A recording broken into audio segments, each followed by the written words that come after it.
Hello, and welcome. The F-4S Phantom II was America admitting something very simple.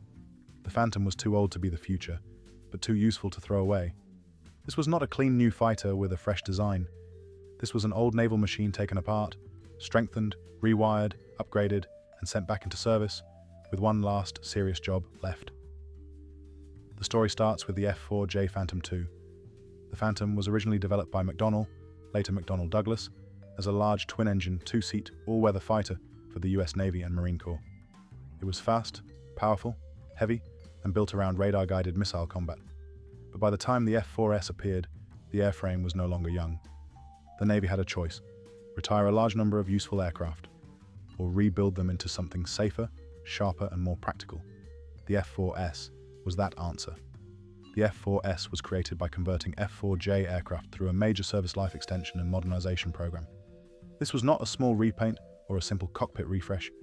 The aircraft was structurally strengthened, inspected, rewired, and improved in key areas like the wings, fuselage, landing gear, hydraulics, and electrical systems. That part sounds boring, but it matters. Old combat aircraft do not only lose relevance through speed or weapons, they also become harder to maintain, harder to trust, and more expensive to keep ready. One of the most important changes was the addition of leading-edge slats. These are moving surfaces on the front of the wing. On the F-4S, they helped the aircraft handle better at lower speeds and higher angles of attack. The Phantom was never a small, light, forgiving aircraft. It had power, speed, and presence, but in close maneuvering it could feel heavy and demanding. The slats did not turn it into a brand new machine, but they gave pilots a more usable aircraft when the fight became slow and tight. The engines were General Electric J79-G E-10B turbojets. The J79 is part of the Phantom's identity: loud, powerful, and aggressive. But older Phantoms had a serious problem. They left a dark smoke trail that made them easier to spot. The F-4S used smokeless J79 engines to reduce that signature. This was not just a cosmetic upgrade. In combat aviation, being seen earlier can mean being targeted earlier. Reducing smoke made the aircraft cleaner and harder to visually track. The radar and weapon system were at the center of the F-4S. The aircraft used the Westinghouse AWG-10B weapons control system, developed from the AWG-10 family, used on the F-4J. This system supported radar search, tracking, and missile guidance, especially for the AIM-7 Sparrow. The Phantom was designed around a two-man crew, with the pilot flying the aircraft and the radar intercept officer managing sensors and weapons. That crew concept was one of the reasons the aircraft remained useful even late in its life. For air-to-air combat, the main weapons were the AIM-7 Sparrow and the AIM-9 Sidewinder. The Sparrow gave the F-4S medium-range radar-guided capability. The Sidewinder gave it a short-range infrared missile option. This tells you what the F-4S really was: a missile fighter built around radar, crew coordination, and disciplined engagement. And an important detail, the F-4S did not have the internal M61 Vulcan cannon found on some other Phantom versions. So this was not a gunfighter first. Its combat logic was missiles first.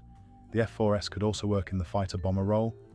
Public loadout lists connect late Phantom variants with weapons like Mark 82 and Mark 84 bombs, AGM-45 Shrike, AGM-62 Walleye, and AGM-65 Maverick, depending on configuration and period. But this part should not be exaggerated. The cleanest way to understand the F-4S is not as a pure strike aircraft.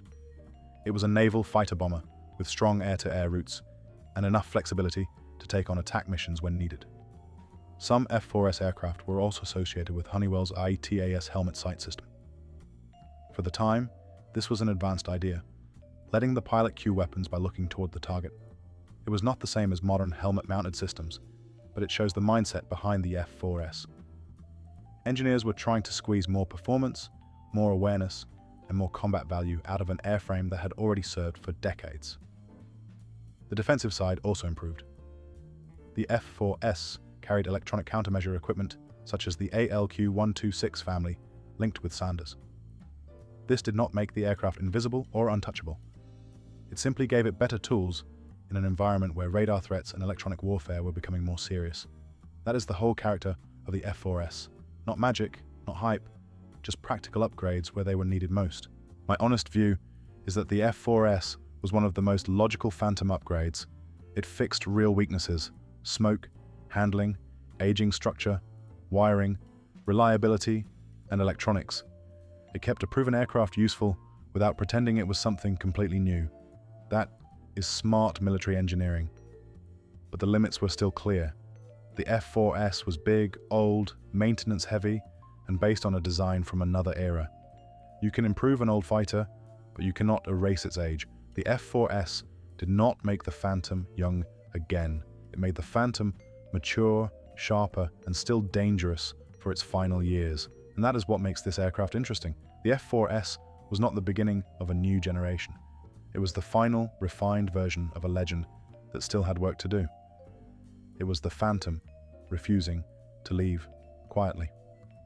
What do you think? Was the F-4S one of the smartest Phantom upgrades? Or was it just the last chapter of an aircraft that had already given everything? Write your thoughts below.